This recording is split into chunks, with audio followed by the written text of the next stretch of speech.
Horas e 38 minutos, vamos então aqui dando início à nossa sabatina com o candidato do PT à Prefeitura de Fortaleza, Evandro Leitão. Quem é Evandro Leitão? Evandro Leitão é presidente da Assembleia Legislativa do Estado do Ceará e filiado ao PT e também candidato à Prefeitura de Fortaleza nas eleições municipais de 2024. Ele tem como vice em sua chapa Gabriela Aguiar, do PSD, também deputada estadual. O candidato nasceu em Fortaleza no ano de 1967, filho de Wellington Rocha Leitão e Silvia Barreto Leitão. É casado com Cristiane Salles Leitão, idealizadora do Comitê de Responsabilidade Social da Alesse. É formado em Ciências Econômicas pela Universidade de Fortaleza, Unifor, e também em Direito pela Faculdade Integrada do Ceará, FIC. Possui pós-graduação em Gestão Pública pela Secretaria da Administração do Ceará e em Marketing pela Bolsa de Valores Regional. Em 2008, assumiu a presidência do Ceará Sporting Clube, ficando no cargo até 2015. A candidatura contou com fortes negociações desde a desfiliação dele da antiga sigla, o PDT, até o ingresso no PT. Houve ainda disputas internas com a deputada federal Luiziane Lins e depois de partidos aliados sobre qual agremiação ficaria com a vice. A vitória, então, ficou com o PSD. Vamos lá, então, às 8 horas e 40 minutos, dando início à nossa sabatina, 30 minutos de perguntas e respostas.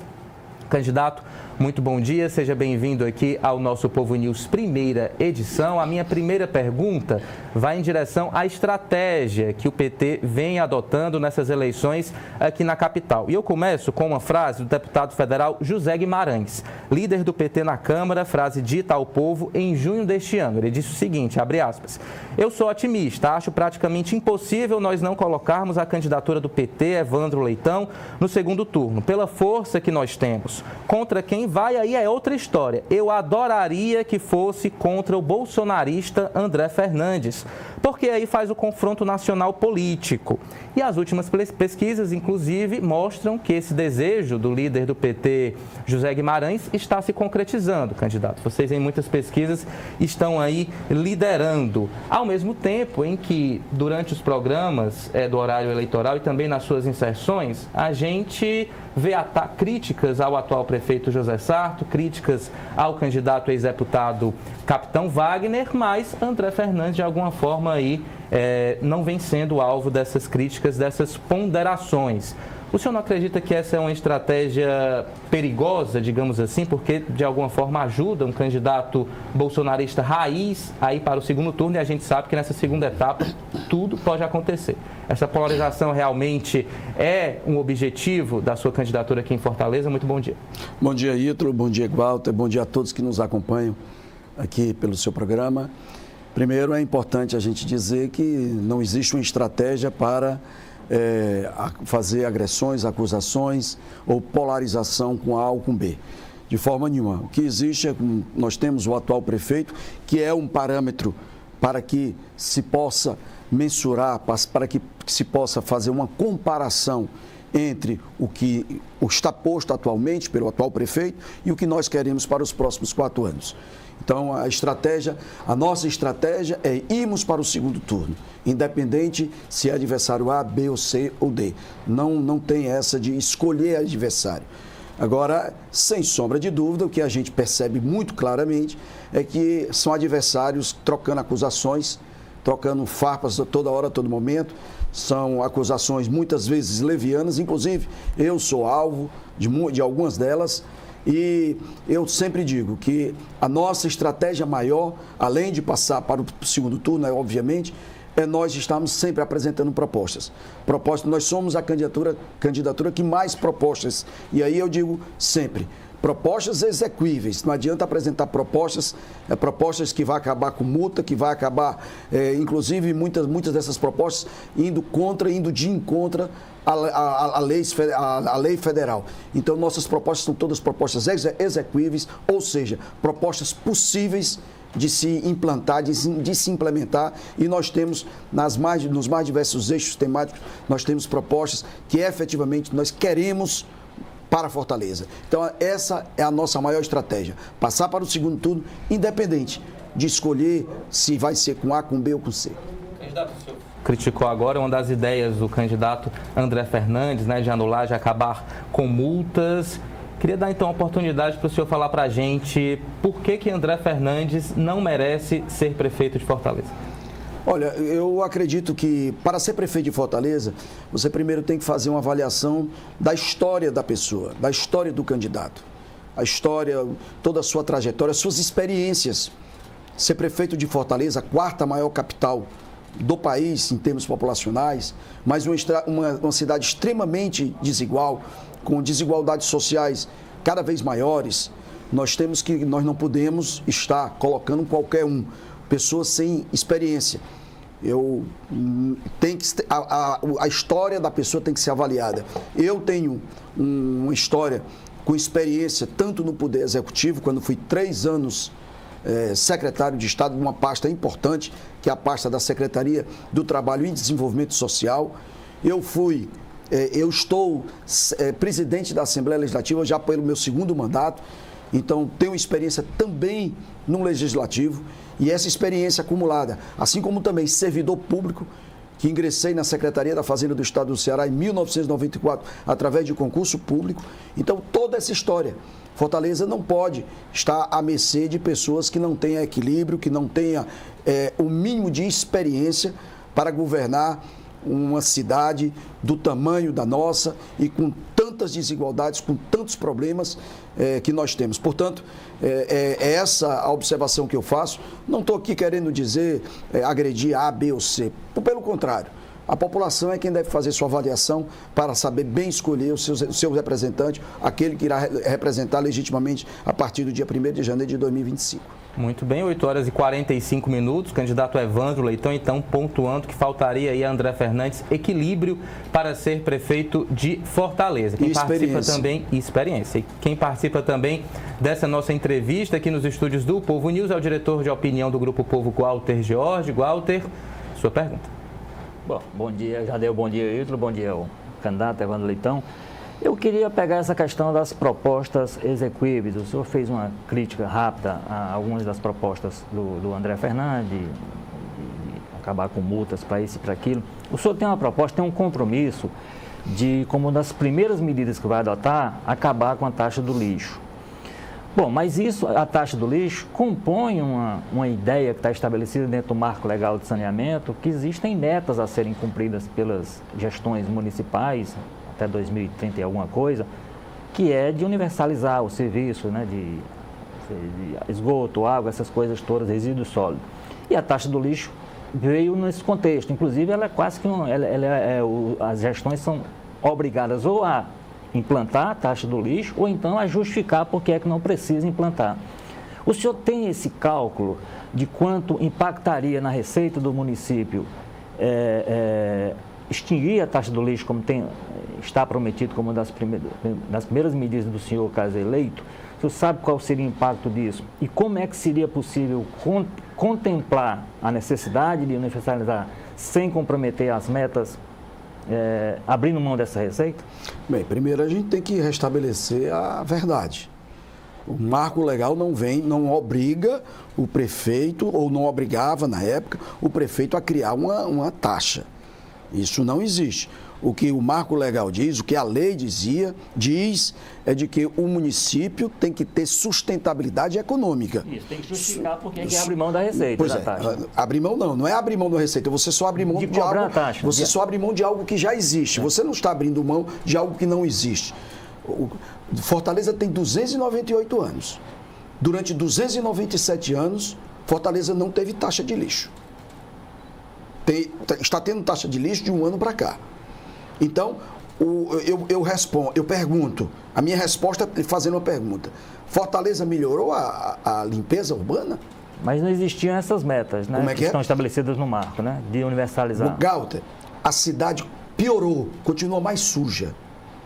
O que falta Fortaleza é um gestor, é alguém que tenha efetivamente uma capacidade, uma competência de, primeiro, acabar com gorduras que existem, tipo, a prefeitura hoje é um cabide de emprego. Você sabe quantos empregos terceirizados tem a prefeitura hoje? pessoas que não trabalham, pessoas que estão lá na folha todo dia, todo mês, você contribuinte, você irmão e irmã fortalezense, população, você que paga seus tributos, ISS, TBI, paga IPTU, você sabe o que é que isso significa para o seu bolso? Você sabe quantos são? Não, 30 mil terceirizados que Fortaleza tem. Mas sem trabalhar, sem... Boa parte sem trabalhar. Boa parte sem trabalhar. Denúncia eu não grave, posso dizer que né? são todos que eu estaria aqui sendo leviano, mas boa parte sem trabalhar. Você sabe o que é que significa isso? Uma liderança lá Você vai fazer um pente fino nesse? Não, eu vou avaliar, eu não vou dizer que vou... Primeiro, eu não quero causar nenhum tipo de instabilidade. Eu não vou criar nenhum tipo de instabilidade para as pessoas. Caça às bruxas. De caça às bruxas, eu não vou fazer isso. Agora, nós vamos fazer uma avaliação. Óbvio que eu vou fazer uma avaliação para saber. Porque se criou-se uma taxa do lixo que arrecada mensalmente algo em torno de 15 milhões, que hoje nós temos quase 200 milhões de reais que já foram arrecadados pela Prefeitura de Fortaleza, ninguém sabe para onde é que vai estar indo esse dinheiro. Então, o que é que nós temos que fazer? Uma avaliação. E o município pode abrir mão dessa receita, então? Claro, se durante 297 anos o município nunca teve essa receita, se nós temos 298 anos e o município em 297 nunca teve essa receita, é claro que isso aí foi uma medida meramente arrecadatória, é óbvio. E eu irei acabar porque isso é uma taxa imoral. Isso é uma taxa imoral, nós não podemos colocar um ônus desse no bolso da população. Nós vamos acabar com essa taxa e nós vamos fazer uma gestão eficiente, tendo a condição de queimar gorduras, de acabar com algumas gorduras e aí sim ter a condição de estar implementando ações, inclusive na área do meio ambiente, inclusive na área da limpeza urbana. Candidato, 8 horas e 50 minutos, faltam então 20 minutos para o fim da nossa sabatina. Queria trazer outro ponto explorado na campanha, né, que é a polêmica e já famosa CPI do narcotráfico. Em 2018, o senhor alegou que tinha família, que não tinha segurança 24 horas por dia e também, agora mais recentemente, o possível uso político desse instrumento. Mas voltando ao seu argumento, não é um atestado de falência da nossa segurança pública trazer esse tipo de argumento? Ou seja, um parlamentar não pode exercer as suas funções dentro de uma CPI porque corre o risco de ser sequestrado ou de ser morto por algum integrante da facção. O senhor tem esse reconhecimento dos problemas e das falhas da nossa segurança pública há quase 10 anos comandada pelo seu partido, o PT, e nos 8 anos anteriores pelo seu aliado e apoiador, ex-governador, atual senador Cid Gomes? Vamos novamente restabelecer a verdade. Isso aí foi tirado, uma frase que tirado dentro de um contexto. Iniciando, vamos restabelecer aqui a verdade. Essa CPI foi solicitada em 2015, com a minha assinatura, inclusive. Com a minha assinatura... Em 2015 foi solicitada essa CPI. Essa CPI ficou adormecida durante 4 anos. E no 4º ano, em 2018, ano de período eleitoral, alguns deputados oposicionistas começaram a fazer pressão para que essa CPI saísse, desse início, fosse instaurada essa CPI. Eu fui contra essa CPI. Por quê? Porque querer se fazer palanque eleitoral. Por que não foi feita antes? Por que só foi feita... Aliás, isso aí os cearenses todos conhecem que as pessoas que normalmente fazem isso são aquelas que estão liderando motins, rebeliões, que não foi a primeira vez. Lá atrás, em 2010, 2011, fizeram isso. 2018 tentaram novamente. 2020 fizeram novamente rebeliões, motins. Então, vamos aqui restabelecer a verdade. A verdade é de que as pessoas estavam querendo se aproveitar com oportunismo político. O senhor não falou que tinha medo de atingir a sua família? Dentro de um contexto. Então, de um oportunismo político, estavam querendo, infelizmente, desestabilizar a segurança pública do nosso Estado. Segurança pública, Ítalo, Galter e a todos que nos acompanham, não é um caso apenas do Estado do Ceará. É um caso do Brasil. Se você pegar as 27 unidades da federação, praticamente todas as 27 têm esse problema. Todas as 27 têm esse problema. Agora, aqui no estado do Ceará, infelizmente, tem algumas alguns líderes, que todos nós conhecemos quem são esses líderes, que inclusive cresceram dentro da política, fazendo motins, fazendo rebeliões. E essas pessoas sempre querem se aproveitar politicamente, um oportunismo, repito, um oportunismo político, querem se aproveitar desses momentos para desestabilizar a segurança pública do nosso Estado. Mas o senhor tem críticas à política de segurança pública? Quais são os problemas que o senhor identificaria e como prefeito poderia, inclusive, ajudar na solução delas? Ótimo. Bem, primeiro, como eu disse agora há pouco, segurança pública não é um caso que possa se discutir de forma unilateral. Não é algo, é um desafio enorme. Obviamente que tem que haver uma ampla discussão envolvendo os órgãos de segurança, tanto da esfera do governo federal, como da esfera do governo estadual, como também daqui da Prefeitura de Fortaleza, através da Guarda Municipal. Walter, a Prefeitura de Fortaleza tem uma Secretaria de Segurança Pública criada no ano de 2013. 11 anos. Portanto, apesar de constitucionalmente não ser competência do município, da Secretaria de Segurança Pública Municipal, mas é dever sim da Prefeitura se integrar aos órgãos de segurança. Eu, como gestor maior, eu como prefeito de Fortaleza, eu vou integrar a minha Guarda Municipal com os órgãos de segurança do Estado, ou seja, Polícia Militar e Polícia Civil. Eu vou integrar a minha Guarda Municipal com a Polícia Rodoviária Federal e com a Polícia Federal na esfera federal. Para, através dessa integração, fazermos ações estratégicas, fazermos ações de inteligência. Eu vou dar um dado, que sempre eu falo nesse dado, e isso aqui não é chute não, como alguns fazem. Isso aqui são dados reais do CIOPS.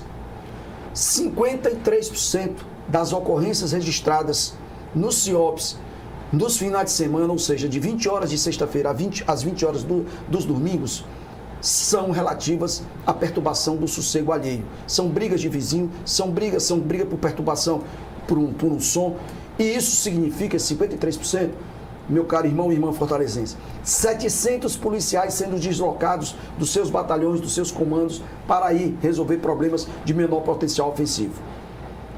Se nós tivéssemos uma polícia, uma guarda municipal integrada com a polícia militar, integrada com os órgãos de segurança do governo do Estado, a própria guarda municipal poderia estar resolvendo esses problemas de menor potencial ofensivo, e esses policiais militares, esses 700 homens que são deslocados nos finais de semana para resolver esse tipo de problema, estariam resolvendo outros problemas de maior potencial ofensivo. Então, a primeira coisa, integração. A segunda coisa, a criação do pelotão da Guarda Municipal em cada regional de Fortaleza. Cada regional de Fortaleza nós teremos os pelotões da Guarda Municipal.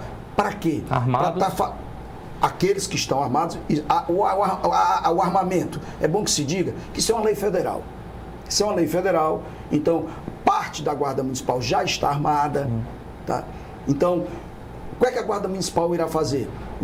Esses pelotões, irá fazer o patrulhamento, a ronda dos espaços públicos, das areninhas, das praças, das escolas, dos postos de saúde, das paradas de ônibus, isso tudo fazendo de forma integrada. Não se combate a questão da violência sozinho, se faz de forma integrada. Por isso eu também faço parte de um comitê, que é um comitê estratégico, onde engloba, contempla os poder executivo através do governador e os órgãos de segurança do Estado, o poder judiciário através do presidente do Tribunal de Justiça e o poder legislativo através do presidente do Poder Legislativo. Mas a integração não há hoje por conta do prefeito só? Essa integração o governo tem buscado essa integração, claro, por exemplo? Claro, o governador é um homem extremamente republicano, o governador já tentou sentar algumas oportunidades com o prefeito, a realidade, o prefeito transfere responsabilidade. O prefeito, há um assassinato dentro de um equipamento da saúde,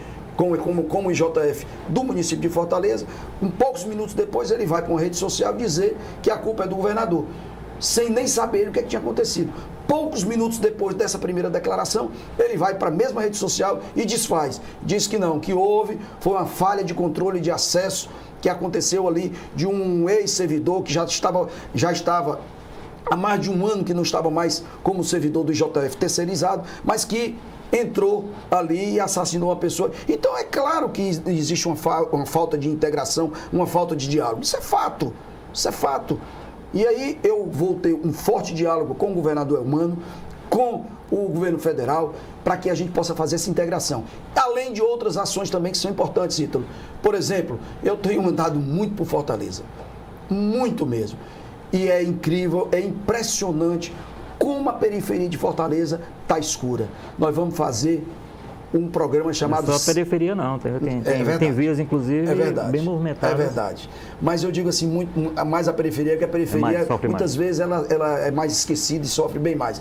Então nós vamos fazer um programa chamado Programa Cidade da Luz, onde nós vamos iluminar essa cidade, trazendo mais segurança, trazendo um pouco mais de conforto para as pessoas. Então, e além disso, também nós vamos implantar, nós vamos criar uma coisa chamada a Casa da Mulher Fortaleza.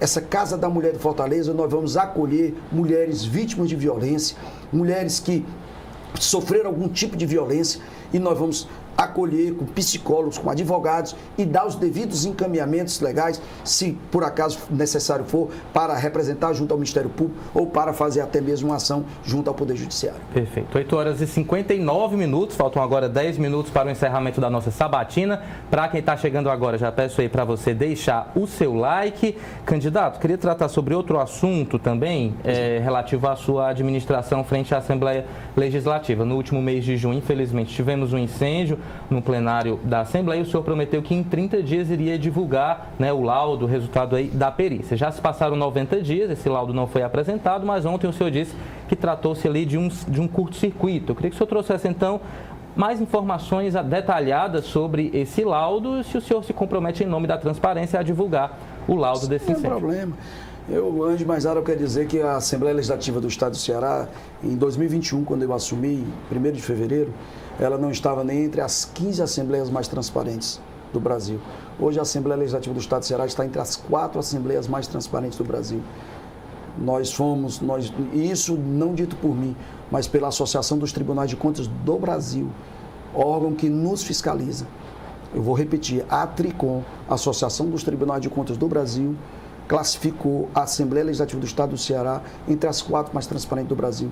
Nós temos um órgão internacional que também fez uma pesquisa, nós também ficamos entre as 4 mais transparentes do Brasil. Então não tem nada, absolutamente nada que esconder, absolutamente nada. O que aconteceu foi um curto-circuito, tem lá no laudo do Corpo de Bombeiros, esse curto-circuito terminou ocasionando esse incidente que nós... parte exatamente? Foi falta de manutenção? Na parte superior, não, essa questão de manutenção. Nós temos primeiro uma Assembleia que tem mais de 50 anos, né? Então, manutenção, nós temos diversos contratos de manutenção lá. Então, o que aconteceu foi isso, foi um curto-circuito. É bom que se diga que nós devemos estar entregando o plenário por volta agora no mês de outubro, nós devemos estar entregando o plenário, já praticamente todo ele recuperado, ainda estão faltando alguns pequenos ajustes, mas assim, fizemos uma dispensa de licitação, a mesma que aconteceu no Tribunal de Justiça, que não foi questionada em nenhum momento, né? Para a festa dos adversários, né? Tem sido explorado também. Isso. Tribunal de Justiça aconteceu um incêndio no final de 2022, salvo engano, de 2021, 21 para 22, e o Tribunal de Justiça fez uma dispensa de licitação. Engraçado, até me surpreende que nenhum dos meus adversários, na época, questionou a dispensa de licitação no Tribunal de Justiça, com um valor praticamente quase 10 vezes maior do que o meu. E nós fizemos essa dispensa, por quê? Porque há necessidade, nós estamos trabalhando numa situação que eu não digo inadequada, mas improvisada, então há necessidade de a gente reabrir a Casa do Povo para o povo.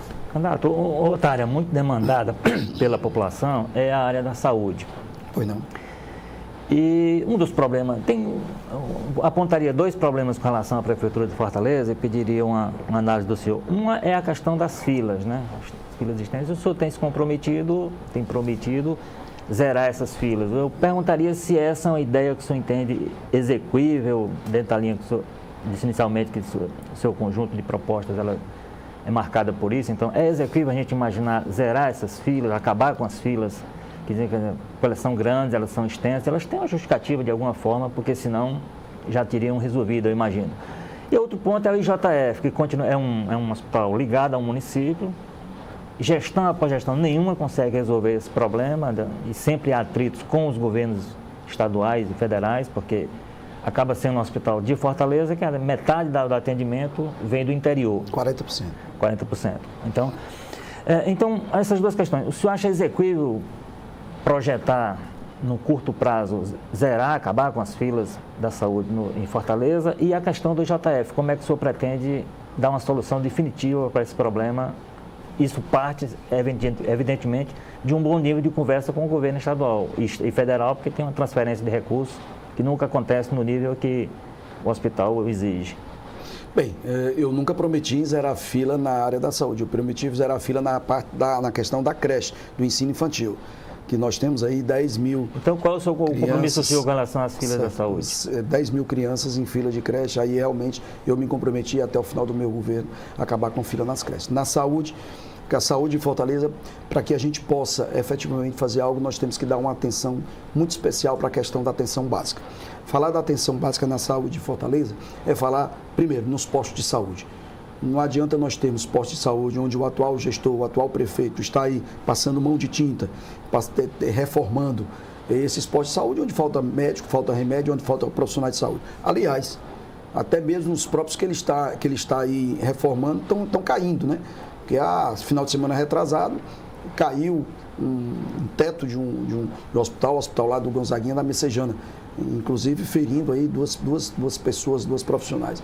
Então, nós temos que colocar para funcionar o que já existe, a estrutura existente. Nós temos que colocar médicos nos postos de saúde, nós temos que colocar enfermeiros, nós temos que colocar dentistas, profissionais nesses postos de saúde. Além disso, nós vamos ampliar esses postos de saúde no sentido de que essa ampliação do horário, nós vamos criar o programa Terceiro Turno, onde nós vamos ampliar até as 21 horas o horário de atendimento para que você, trabalhador, trabalhadora, possa ter acesso, condições de não no seu horário de trabalho, mas depois do seu horário de trabalho você ter acesso à saúde, ao posto de saúde.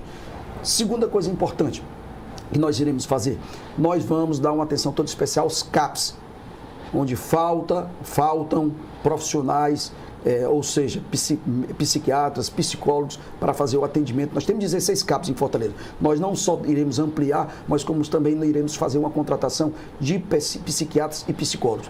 Terceiro ponto que é extremamente importante, o Galdo, nós vamos reabrir todas as emergências que foram fechadas, inclusive o Hospital Nossa Senhora da Conceição lá no Conjunto Ceará, que é desumano o que o atual prefeito fez. Fechar um equipamento como aquele, fazendo com que a população ou vá em Caucaia ou vá em Maracanaú para ser atendida.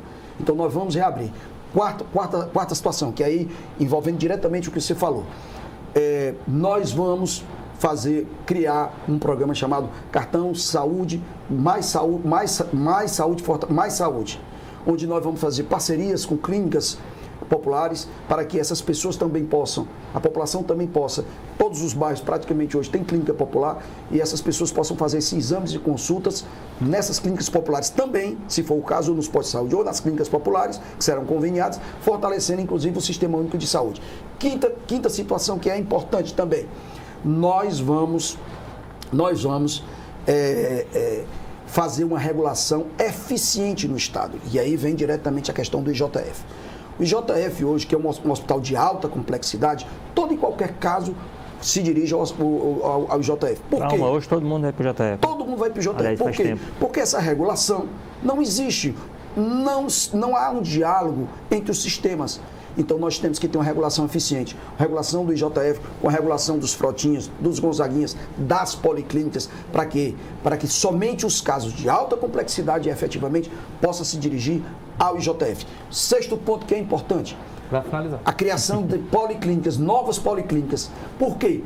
Porque os casos de menor complexidade pode perfeitamente ir para uma policlínica, pode perfeitamente ser resolvido no Gonzaguinha, pode perfeitamente ser resolvido para uma outra unidade e não no IJF. E é importante que a população saiba que a metade do orçamento da saúde daqui de Fortaleza é custeada tanto pelo governo federal como o governo estadual. O governo estadual custeia 130 milhões, são repassados para a Prefeitura de Fortaleza para custear a saúde. E o governo federal é 1 bilhão e 300 milhões que são repassados. Portanto, quase 50% do orçamento da saúde é repassado pelo governo federal e governo estadual. Então, e além disso, o governo do estado do Ceará, ele hoje, dos 13 hospitais que tem aqui em Fortaleza, 9 são do governo do estado. 9 são do governo do estado. Portanto, além dos hospitais regionais que foram feitos, desafogando o IJF, o que falta é gestão.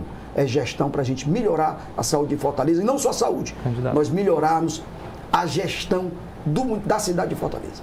9h08, eu tenho ainda mais 2 perguntas, preciso que o senhor responda elas duas bem rápido. A primeira, outro problema grave de Fortaleza é a questão da segurança alimentar, da fome, e aqui eu vou trazer uma informação lá do site da Assembleia Legislativa. O trabalho da Alesse para contribuir com a segurança alimentar do cearense segue com a entrega de 87 cozinhas do Ceará sem fome. No total, 290 cozinhas serão contempladas na capital. Eu pergunto, essa não seria uma função do Executivo?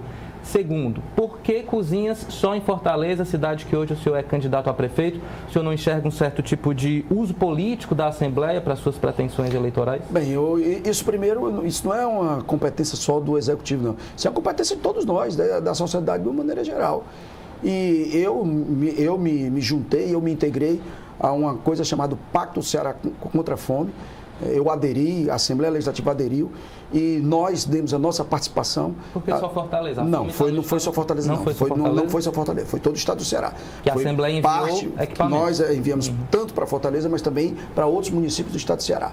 Claro que não deu para todos, porque são, salvo engano, quase 900, cerca de 900 cozinhas comunitárias que nós temos em todo o estado do Ceará. E aqui em Fortaleza são 270, alguma coisa assim, 280. Então não foi só para Fortaleza, foi para outros municípios também. Então eu acho que isso é um dever de todos nós, enquanto cidadãos e cidadãs que nós somos. E no meu governo, nós iremos criar o Fortaleza Sem Fome, assim como o governo do estado fez. O Ceará Sem Fome, nós iremos implantar o Fortaleza Sem Fome para que nós não tenhamos nenhum fortalezense sem um prato de comida, pelo menos uma refeição diária. Outra dúvida em relação às faixas azuis destinadas para as motos, né? Temos aí vias que são estreitas e que já estão tomadas por outras faixas. Sim. Tem ciclofaixa para as bicicletas, tem as faixas dos ônibus, por exemplo, Antônio Salles, Domingos Olímpicos, só sobram 2 para os carros. Como é que o senhor vai conseguir colocar ali uma faixa para a moto, e se há outras avenidas, se não for esse o caso, que isso pode ser implantado? Claro, é claro que nós não vamos ter condições de botar em todas as avenidas de Fortaleza. Quais seriam? Por exemplo, Aguanambi, por exemplo, Bezerra de Menezes. Bezerra está também todo estreito. Sim, mas nós temos. Será que há necessidade de ter 2 faixas para ônibus? Será que não haveria necessidade apenas de uma faixa? Mas então, aí como é que... Não, aí a engenharia de tráfego que nós teríamos que estudar. Obviamente que não em todas as ruas, não em todas as avenidas, mas aquelas que forem possíveis, nós vamos implantar a faixa azul. Aliás, já existe em outras cidades do Brasil. São Paulo, por exemplo. Mas apenas em avenidas mais largas. Nós aqui iremos implantar nas avenidas mais largas. Perfeito. Nossa sabatina, então, vai chegando ao fim, candidato. Vou fazer para o senhor a pergunta que eu estou fazendo para todos os candidatos. Caso o senhor seja eleito, o senhor vai comandar a nossa cidade no aniversário de 300 anos da capital em 2026. Pergunto para o senhor que presente o senhor já prometeria para a cidade, mas não é essa coisa genérica, é uma cidade melhor, uma cidade mais bonita, não. Um presente concreto que o senhor se compromete aqui a dar à Fortaleza, caso seja eleito no aniversário em 2026. O que eu tenho maior responsabilidade, Ítalo, é com a minha palavra naquilo que eu falo. O que eu posso dizer para você, irmão e irmã fortalezense, é que você terá um prefeito presente na sua vida. Você terá um prefeito que estará em todos os momentos, não apenas em período eleitoral. Eu estou com muita energia, eu estou muito conectado com a população, estou andando muito por Fortaleza, vejo a pobreza, vejo as necessidades cada vez maiores, e eu quero fazer um grande governo. Quero fazer um governo para você, sobretudo para aqueles mais vulneráveis, aqueles que mais precisam. Eu quero cuidar das pessoas, eu quero cuidar de Fortaleza. Cuidar de Fortaleza é cuidar das pessoas, juntamente com o presidente Lula, juntamente com o ministro Camilo, juntamente com o governador Eumano. E Fortaleza tem um momento histórico, momento na sua história, de ter um prefeito aliado com o governador e com o presidente da República. E para isso, eu me coloco à sua disposição. Para isso, eu me coloco para você me avaliar a minha história, avaliar o meu comportamento, o meu passado. Tudo aquilo que hoje os meus adversários falam é porque não tenho o que dizer. Querem criar situações. Minha história, minhas mãos sempre foram limpas. minhas mãos sempre foram limpas. Então eu ponho para você a minha avaliação. Sou um homem de muita fé, sou católico, praticante, sou casado, tenho 3 filhos, sou avô, tenho um neto, e eu não quero envergonhar minha família, nem meus amigos, e nem a população de Fortaleza. Eu quero governar para você, e é por isso que eu coloco e peço o seu voto. Vote 13 no próximo dia 6 de outubro, para que a gente possa ter uma cidade efetivamente mais inclusiva, uma cidade onde as pessoas possam ser incluídas na sociedade como um todo. O negro, o branco, a pessoa com deficiência, os portadores de transtorno de espectro autista, aqueles que têm síndrome de Down, aqueles com fibromialgia, com qualquer deficiência. É essa Fortaleza que eu quero, uma Fortaleza inclusiva. Aliás, nós vamos criar o Espaço Girassol em todas as regionais de Fortaleza. Esse espaço irá te acolher, aquele que tem síndrome de Down, aquele com transtorno de espectro autista, aquele com qualquer uma outra deficiência, com uma equipe multidisciplinar. Eu já faço isso na Assembleia e vou fazer isso na Prefeitura. Por isso, eu peço a você o seu voto. Vote no 13. Muito obrigado, candidato. Obrigado, Walter George. Obrigado a você que acompanhou aqui o nosso Povo News de 8 às 9, agora 9h14 da manhã. Lembrando que continuamos com a nossa série de sabatinas quinta-feira com o candidato à Prefeitura de Fortaleza pela União Brasil, Capitão Wagner. Deixa eu dar aqui só também o resultado final da nossa enquete. A gente perguntou para você, na sua opinião, em qual cidade, em qual capital você acha que teremos a eleição mais acirrada do Brasil no próximo dia 6 de outubro. 47% afirmaram que em São Paulo, 43% em Fortaleza, 1% Belo Horizonte, 8% não sabem. Então, isso amanhã, a partir das 8 da manhã, estamos de volta com mais um Povo News. Muito obrigado pelo carinho, pela sua companhia e até amanhã. Tchau, tchau.